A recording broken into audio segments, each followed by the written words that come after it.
Hey there, welcome to the channel. Today, we're gonna delve into some creepy stories from Redditors who experienced something otherworldly while going about their daily lives.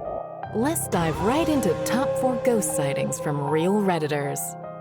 Story 1, from Redditor HNVL. Someone has seen the spirit of a dead cat in my house. She waited a month to tell me as she thought I'd think she was crazy. And when my son was really young, he used to wake up screaming at 3 a.m. every night. He used to tell me it was the Green Witch.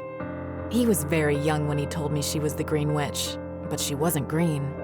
He kept having the same dream at 3 a.m. every night, which was very strange. The Green Witch sat at the end of his bed and scowled at him with her claws. It scared me a lot that this kept happening for weeks. I painted the basement a light green color one day while my son was taking his afternoon nap. I did not tell my son what I was going to do. He had another dream that night, but he didn't scream. The next morning, he told me the witch had come back, but she wasn't as scary or angry as before. She said she was leaving and would not be back. She was happy. She didn't come back again. Could it be the basement room I painted? I have no idea. Even after all these years, it still scares me a little. And whenever I paint, I make sure there's some kind of green in every room.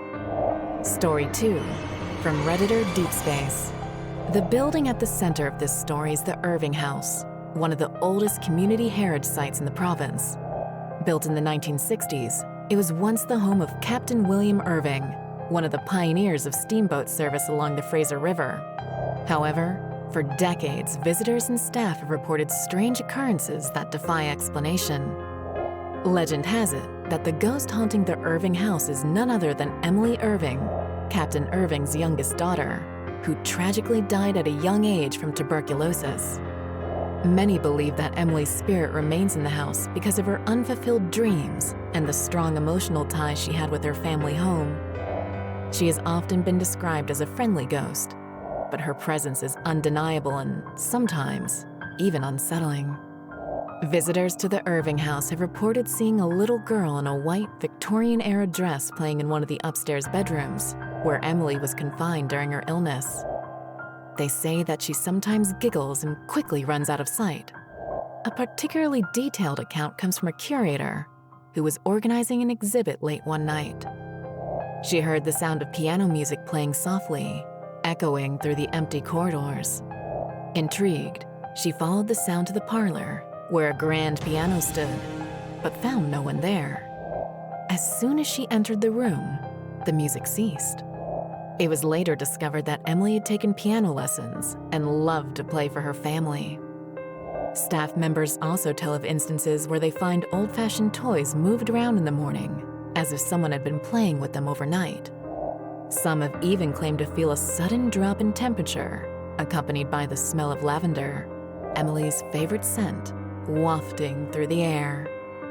But perhaps the most unsettling tale is that of a local historian researching the Irving family. While studying old family portraits in a secluded corner of the Irving house, he claims to have felt a small hand grab his own. Startled, he turned around to find no one there. However, he did note that a family portrait of Emily had shifted its position on the wall. Whether or not you believe in ghosts, the haunting of the Irving house remains an enduring part of New Westminster's lore. Some say that Emily's spirit remains to watch over her family home and the community she loves so dearly.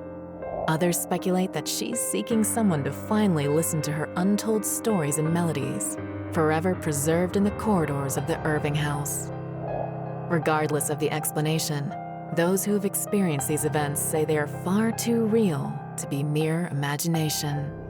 Story 3, from Redditor Cam St. Louis.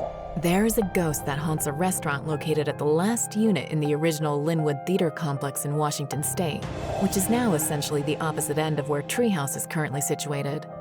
It's the usual helpful ghost occurrences, like when a tray full of glasses falls but miraculously, none of them break, or when there's peculiar behavior with candles and such.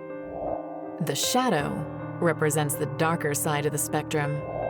A significant number of individuals at BHS voiced sincere concerns about this. The description of the specter always portrayed it as a dark figure with no discernible characteristics. It appeared as a formless void in the air, resembling a dark and elongated humanoid shape. If you happen to find yourself in a park or field near a forest late at night, usually after 10 or 11, you might experience a sense of intense anxiety, often accompanied by a stomachache, before witnessing something unusual. One might catch a glimpse of the shadow darting across the field, moving with an otherworldly swiftness and complete silence. Its elongated legs bend in an eerie manner, and it can sometimes be spotted standing amidst playgrounds or construction equipment, only to disappear upon closer inspection. One of the children in my class had a strong aversion to this story and would react angrily if anyone brought it up.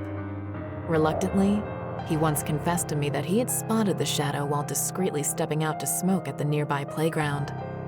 He spotted the apparition, claiming it was roughly the same height as the nearby swing set.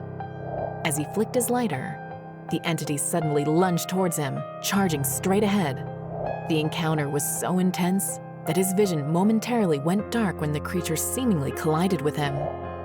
However, it abruptly disappeared afterward, leaving him with a throbbing stomach and making it difficult for him to make his way back home. Stories like that can be quite unsettling, since the intentions and nature of the unknown entity remain uncertain. The story concept is quite common, but what made it compelling was the genuine fear and distress experienced by many, even as teenagers. Story 4, from Redditor Joey4D. One time, walking on the beach at night parallel to the lagoon, I had two friends visiting me from my hometown. It was their first time in Isla Vista, UC Santa Barbara. We were exploring and it was on a weekend at about 2 a.m. It was extremely dark, and all we had was the half moon lighting up the night ever so faintly. Never came across anyone else there that night, except just this one thing my friend claims to have seen. He gasped and started running to us, getting really close to my other friend and me as he was about 10 feet away from us in the back, walking behind us. He looked panicked and like he was scared for his life. He asked us if we saw the same thing he did. He talked about something we didn't understand. He said there was a very dark, tall figure that ran across the beach about 30 feet away from us. It was moving so fast that we lost sight of it in less than 2 seconds. We asked if it might have been a really tall person, and he said it didn't look like a person at all, was taller than 8 feet, and was moving too fast to be a person. He was sure of what he saw, and wasn't the type to mess around with things like this for no reason. We checked out a lot of places, and he's never tried to play this kind of card before. He told us what he saw, and it was scary enough for us to believe him. He really wanted to leave that place right away and get back to our apartment. He said that night he couldn't sleep. Up until now, I've never seen a real person so scared about anything at any time. This is a real story that I wanted to share, in case anyone else has ever been through something similar or has a good reason for what happened. My friend didn't want to come back to see me here ever. Have you ever witnessed the paranormal in your daily life? Share your ghostly encounters in the comments below. If you enjoyed, leave us a like and subscribe to this channel for more mysteries.